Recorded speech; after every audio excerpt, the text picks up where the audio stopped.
Mesdames, Messieurs, soyez les bienvenus sur TV7 dans votre émission Direct 7. Dans ce numéro, en collaboration avec le groupe chrétien contre le sida au Togo, GCCST, nous allons jeter un coup d'œil sur l'alimentation de la personne diabétique et des personnes vivant avec le VIH-Sida. Nous recevons pour vous ce soir Monsieur Assogba Maoussi, il est nutritionniste. Bonjour, bonsoir Monsieur Assogba. Bonjour Monsieur le journaliste, comment est-ce que vous allez? Nous allons bien. Merci beaucoup. Soyez les bienvenus. Merci.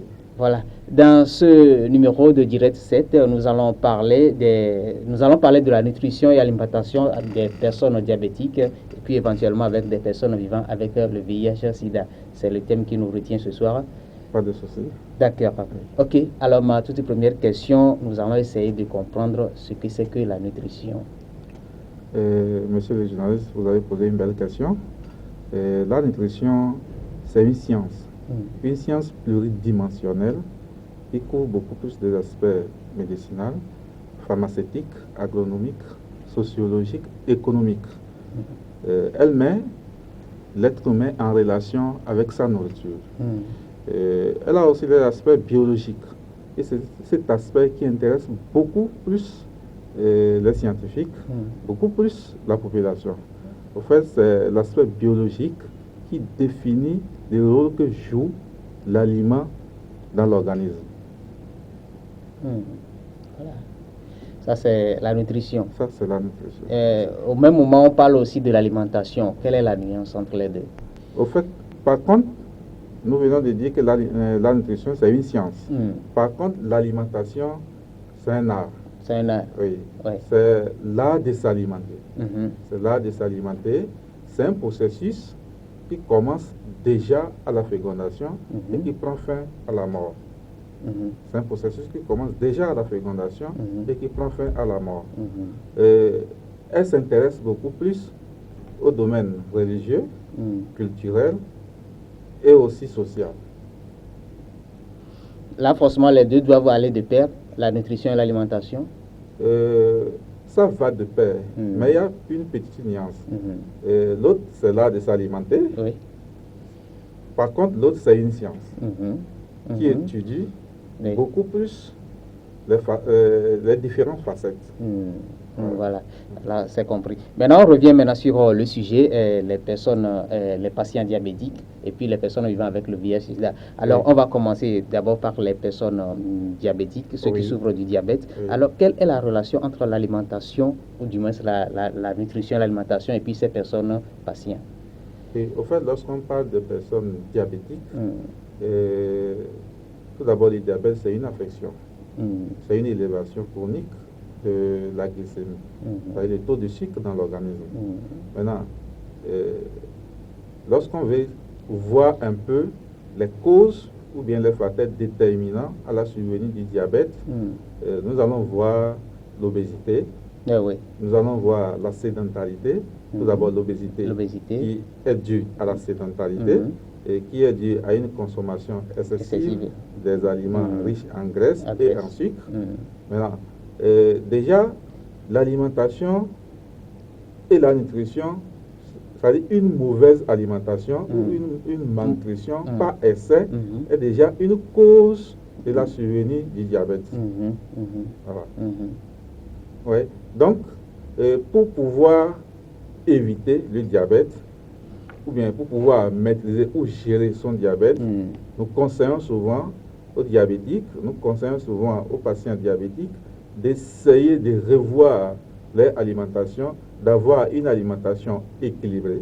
D'avoir une alimentation équilibrée qui veut dire, dans chaque plat, il faut avoir des féculents. C'est-à-dire, parlons des féculents, nous voulons parler du foufou, de l'igname, du riz, des pommes, c'est-à-dire l'aliment qu'on peut avoir et penser avoir une sauce à côté, c'est-à-dire les aliments énergétiques. C'est ça que nous appelons féculents. Il faut avoir du féculent, il faut avoir une sauce riche en légumes, il faut avoir les viandes ou les substituts, les fruits et de l'eau à côté. Donc, lorsque l'assiette est composée de féculents, est composée de l'eau, est composée de fruits, est composée de viande ou substituts, c'est-à-dire viande ou poisson ou fromage. Donc, nous pouvons dire déjà que l'aliment ou bien le plat elle contient un aliment équilibré. On peut dire un plat complet. Un plat complet, un plat équilibré. Équilibré. Voilà. Voilà, mais vous suggérez déjà les aliments qu'on peut conseiller aux personnes souffrant du diabète. Oui. C'est ça. Oui. Alors, on prend le diabète de façon générale. Il y a plusieurs types de diabète. Est-ce que vous généralisez tout ça là? Ou bien il y a des différences encore à relever? Oui, il y a type 1, type 2, etc. Oui, c'est vrai, il y a plusieurs types de diabète. Nous avons le type 1, nous avons le type 2, nous avons le diabète, les diabètes gestationnels. Nous avons le diabète qui est dû... Il y a beaucoup de diabètes quand même. Nous avons des diabètes qui sont dus aux problèmes médicamenteux, des diabètes qui sont dus aux problèmes par bactéries, c'est-à-dire par des infections. Mais lorsqu'il y a diabète, il y a forcément l'aspect alimentaire, l'aspect nutritionnel. D'accord. Oui. Et maintenant, concernant toujours avec les personnes qui souffrent du diabète, est-ce qu'on peut dire qu'il y a des aliments aussi qu'on peut éviter? Est-ce que quel type d'aliments ils peuvent éviter? Vous avez donné l'exemple des aliments, par exemple du foufou, avec fromage, viande, etc., là, qui sont conseillés à ces personnes. Alors, il y a aussi des aliments qui sont déconseillés à eux. Au fait, directement par rapport à un diabétique, on ne peut pas dire il faut éviter tel aliment.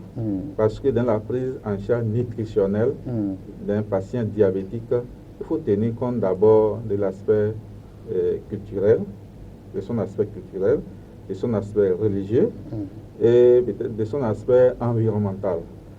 Peut-être lorsqu'on prend par exemple un centrafricain qui est diabétique, qui n'a jamais mangé du foufou, et tu dis c'est le foufou qui peut bien marcher avec ton aliment, ta maladie, c'est un peu difficile pour lui à gérer. Donc, c'est ce que l'individu aime manger, c'est ce que l'individu consomme dans sa localité, quand il consomme des pommes, mais à des proportions données. À des proportions données et à des intervalles donnés. Donc ça veut dire de façon générale qu'on ne peut pas interdire à un diabétique de manger tel aliment, tel aliment. Et par exemple, il y a ce problème de sucre aussi qui se pose. Oui. Par exemple, un diabétique, lorsqu'il tombe tout à l'heure épanoui, c'est-à-dire lorsque tout à l'heure il a perdu de connaissance, c'est parce que le taux d'insuline est totalement bas. Est totalement bas. Et aussi, parce que le problème du diabète, il y a souvent de bas et de haut. Totalement bas. Il faudrait lui donner du sucre pour qu'il se relève. Il faudrait lui donner du sucre pour remonter un peu la glycémie pour qu'il se relève. Au fait, le diabète, c'est une façon, c'est une façon de gestion alimentaire. C'est une façon de gestion alimentaire. Tout d'abord, il n'y a pas des interdits alimentaires. Chez l'homme, il n'y a pas des interdits alimentaires. Mais par contre, l'affection diabète, le mal diabète que nous avons, c'est une affaire de gestion. C'est une affaire de gestion. Il faut dire aux patients, il faut prendre telle quantité de tel aliment à tel moment donné pour gérer le mal que tu as. D'accord. Pas donner des interdits formels. Voilà. Et d'un côté aussi, il y a des personnes qui souffrent vivant avec le VIH. Est-ce que c'est le même contexte? Ils sont dans le même contexte avec les diabétiques? Pas forcément dans le même contexte, mais les personnes vivant avec le VIH-Sida qui sont souvent sous le traitement des ARV, vous allez voir qu'à un moment donné, ils vont commencer par développer le diabète. Au fait, ils développent des infections opportunistes. Ça peut être les maladies cardiovasculaires, ça peut être les cardiopathies, ça peut être le diabète, ça peut être beaucoup de maladies. Donc, une personne vivant avec le VIH-Sida qui véhicule la maladie pendant un nombre donné peut avoir le diabète. Peut avoir le diabète. Peut avoir le diabète. Est-ce que c'est les conséquences du VIH ou bien? Au fait, c'est les conséquences de VIH, mais parce que le VIH même, c'est un virus. C'est un virus plutôt. Maintenant, puisque le virus se développe, puisque le virus se développe, ou lorsque le virus est mal géré par le patient, ça attaque les organes vitaux de l'organisme. Et dans ce sens, l'individu va développer beaucoup de maladies qu'on appelle souvent les maladies opportunistes, les maladies qui profitent du VIH, en fait.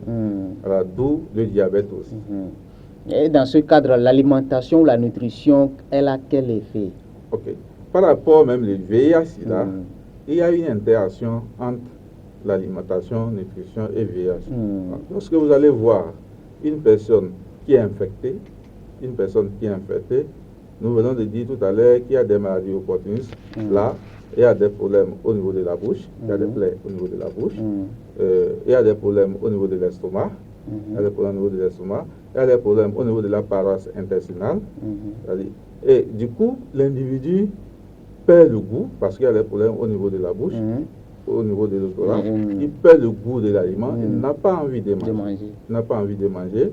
Maintenant, puisqu'il n'a pas envie de manger, au fur et à mesure, il serait dénutri, il serait mal nourri. Et l'individu peut être arrivé à perdre le poids, l'individu peut arriver à un stade où on peut l'appeler une personne malnutrie. Maintenant, puisqu'il devient une personne malnutrie, à un moment donné,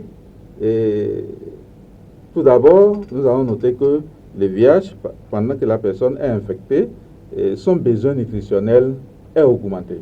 Parce que c'est une infection. Ça attaque les cellules lymphocytaires, ça attaque les cellules qui défendent l'organisme.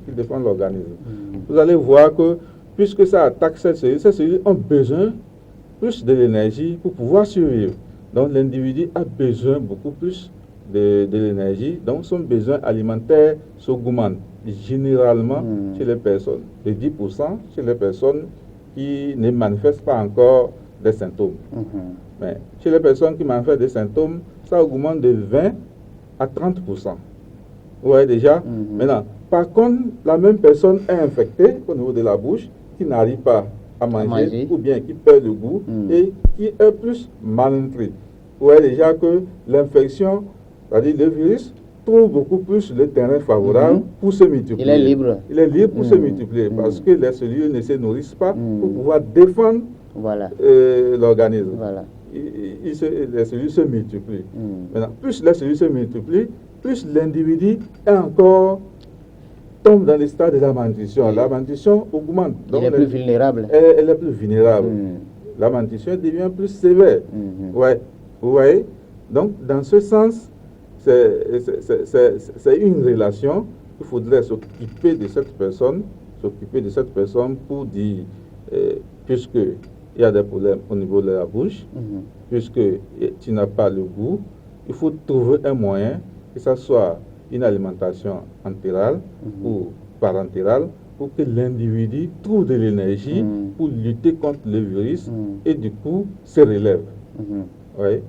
Alimentation entérale, parentérale, bon, expliquez-nous davantage. Oui, il y a des différences un peu quand même, parce que nous tous, nous avons l'habitude de manger directement par la bouche.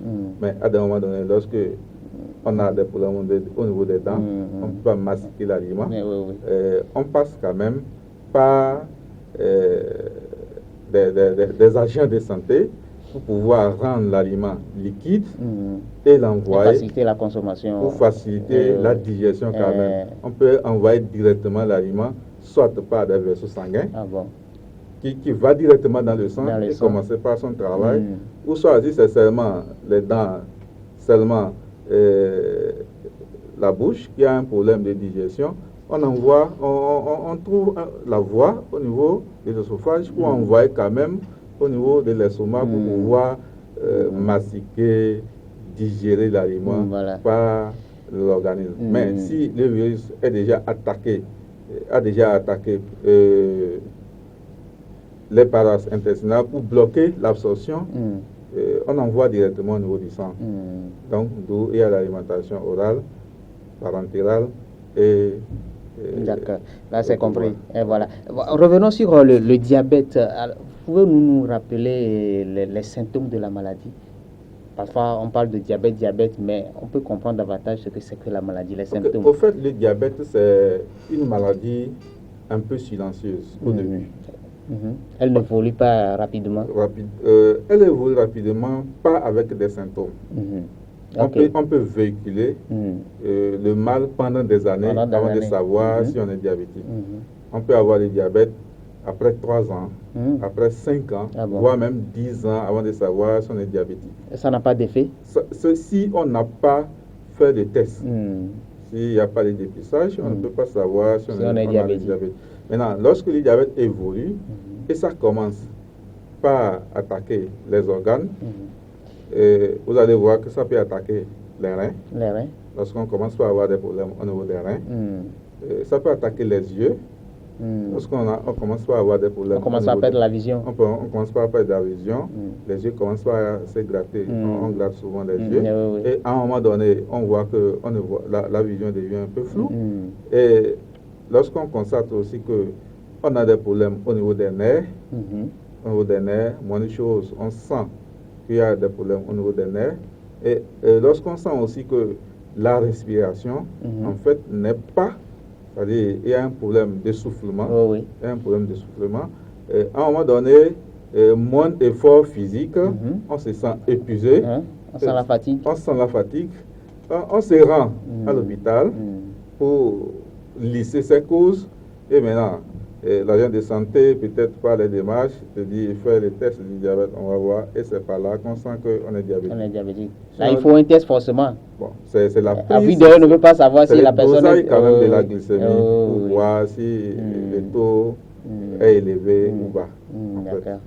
Ok, Monsieur Assoba, nous sommes dans une période très sensible avec l'arrivée de la pandémie. La pandémie, on va dire, je ne sais pas si c'est la pandémie du siècle, coronavirus. Est-ce que coronavirus, diabétique, VIH, avec l'alimentation et la nutrition, comment on peut associer les trois là?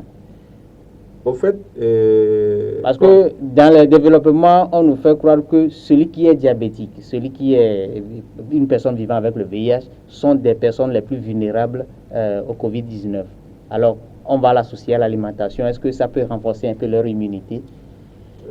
Au fait, comme vous l'avez dit, une personne qui a contracté Covid-19 est plus vulnérable parce que, bon, si la personne est déjà auparavant diabétique, elle est beaucoup plus vulnérable. Si la personne est déjà auparavant hypertendue, si la personne, au fait, a un problème de santé chronique. Voilà. Donc, elle est beaucoup plus vulnérable. C'est parce que Covid-19, comme nous venons de dire pour le VIH-Sida, c'est un virus. Oui. C'est un virus qui attaque les cellules de défense, on peut le dire comme ça, qui attaque les cellules de défense. Maintenant, une fois que l'individu est déjà fragilisé, l'individu est déjà faible et Covid-19 arrive, ça rend beaucoup plus l'individu fragile. Ça augmente les risques. Maintenant, dans ce sens, nous allons noter aussi que Covid-19, c'est une maladie qui est arrivée en 2019. C'est une maladie nouvelle et que chaque chercheur essaie de voir quelle est sa relation avec la filière. À l'arrivée de Covid-19, il y a beaucoup plus de réunions avec beaucoup plus de réunions, ça y est, beaucoup plus de recherches et on a compris que c'est une maladie, en fait, lorsque on se nourrit très bien, ça n'a pas beaucoup plus d'impact. Ça n'a pas beaucoup plus d'impact. Et dans ce sens, dans ces mesures, c'est-à-dire dans les mesures alimentaires qu'il faut prendre pour pouvoir lutter contre Covid-19, il faut se nourrir d'abord des aliments épicés pour rehausser le système immunitaire, puisque si la maladie vient, c'est les cellules immunitaires que ça attaque, après avoir attaqué les poumons, c'est les cellules immunitaires. Donc, il faut se nourrir des aliments épicés pour pouvoir lutter contre la maladie. Au fait, pour rehausser les cellules immunitaires. Voilà. Donc, parmi ces épices, notons l'ail, gingembre, curcuma, tout ça là. Voilà, pour pouvoir lutter contre Covid-19. Voilà. C'est vrai qu'il y a des mesures de dépistage, des mesures de prise en charge des personnes déjà qui sont infectées par Covid-19, des personnes qui ont déjà contracté Covid-19. Donc, il y a aussi des mesures pour pouvoir les prendre en charge. D'accord. Je rappelle que le thème aujourd'hui, c'est nutrition et alimentation des personnes diabétiques et puis des personnes vivant avec le VIH. Quand on prend l'homme dans son ensemble, on sait que l'homme est croyant. Il croit en quelque chose. On croit en son Dieu ou bien on croit en quelque chose. Mais si nous prenons par exemple chez les chrétiens, les musulmans, il arrive à un moment où on observe le jeûne. Quelqu'un qui est malade, qui est diabétique, est-ce que la personne peut observer le jeûne? Ok. Il faut noter que en nutrition, le jeûne est beaucoup plus. Le jeûne fait partie des pratiques quand même pour lutter contre certaines maladies. Le jeûne? Oui. Il faut savoir que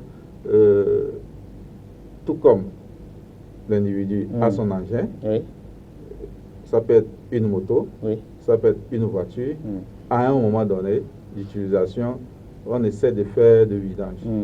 Lorsqu'on finit de faire la vidange, vous remarquez que le moteur change. Voilà, ça change. Le ronflement change. Voilà.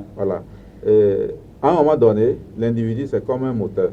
À un moment donné, de la consommation alimentaire, à un moment donné, lorsque on essaie de pratiquer un jeûne, peut-être de 24 heures, de 48 heures, de 112 heures, c'est tout comme si on a fait une vidange de l'organisme. On nettoie l'organisme, voilà, on purifie l'organisme. L'organisme devient un peu plus jeune, l'organisme se régénère, du coup, l'individu se sent encore plus à l'aise. L'individu se sent encore plus à l'aise. Donc, en matière de nutrition, on préconise même, ou bien on conseille de pratiquer à un moment donné de sa vie, peut-être un jeûne de 24 heures, de 48 heures. Il faut noter que scientifiquement, l'individu peut faire quand même le jeûne de 40 jours. 40 jours. Oui, comme je l'ai fait. Donc, un individu, une personne qui n'a pas de problème de santé peut faire quand même un jeûne de 40 jours. Au-delà de 40e jour, que l'individu quand même peut succomber. Voilà. Ça veut dire que ceux qui sont malades actuellement du diabète ne peuvent pas aller jusqu'à 40 jours. C'est là que je vais arriver. Donc, lorsqu'une personne a un problème de santé, ça dépend maintenant de son problème de santé. Et ça peut être du palier, ça peut être d'un problème cardiaque, ça peut être de l'hypertension, ça peut être du diabète, comme on le dit. Et ça dépend de comment est-ce que il conçoit son organisme. Son jeûne peut être 24 heures, son jeûne peut être même 12 heures de temps, ça peut être 6 heures de temps, ça peut être 2 heures de temps. Ça dépend de ce qu'il conçoit l'organisme. Mais particulièrement par rapport au diabète, on ne conseille pas souvent aux personnes diabétiques de rester longtemps sans rien prendre. Parce que je viens de dire qu'à un moment donné, l'insuline, je veux parler de la glycémie, le taux de la glycémie peut être très bas et l'individu peut faire aussi des crises. Et ça, c'est plus compliqué. Ça, c'est plus compliqué. Lorsque le taux de l'insuline est beaucoup plus bas, ça, c'est plus compliqué. Donc, on ne conseille pas principalement aux personnes diabétiques de pratiquer des jeûnes de longtemps. Voilà. Sinon, ça peut avoir des conséquences désastreuses sur la santé de la main. Monsieur Assogba, nous sommes presque arrivés à la fin de cette première partie. Nous allons revenir dans une autre émission pour la suite de ce thème nutrition et alimentation des personnes diabétiques et des personnes vivant avec le VIH. Si vous avez un dernier mot, alors nous sommes suspendus à vos lèvres. Ok, merci beaucoup. Nous sommes aussi disponibles pour les prochaines fois. Mais par rapport aux conseils que nous allons donner à la population ou aux personnes vivant avec le VIH ou les personnes diabétiques, c'est que ce sont des problèmes de santé qui dégradent énormément l'organisme, qui dégradent énormément les organes vitaux de l'individu. Donc, une fois qu'on est détesté diabétique, une fois qu'on ait dépisté VIH, des personnes qu'on a dépisté qu'on a le VIH, il faut qu'on essaie de prendre des mesures prescrites par un agent de santé ou des mesures alimentaires pour pouvoir vivre un peu longtemps avec le mal. Voilà. Parmi ces mesures, pour une personne diabétique, il faut très souvent vérifier son IMC pour voir si on maigrit ou on prend du poids. Si on maigrit, c'est un peu plus dangereux. Maintenant, il faut aussi respecter, pratiquer une activité physique régulière. Ça peut être en marche à pas rapide, à l'équivalence de 30 minutes par jour. Ça peut être pédaler un vélo, piler le foufou, essayer de nettoyer être en activité, quoi. Être en activité, nettoyer la natation, tout ça. Il faut essayer de pratiquer une activité régulière.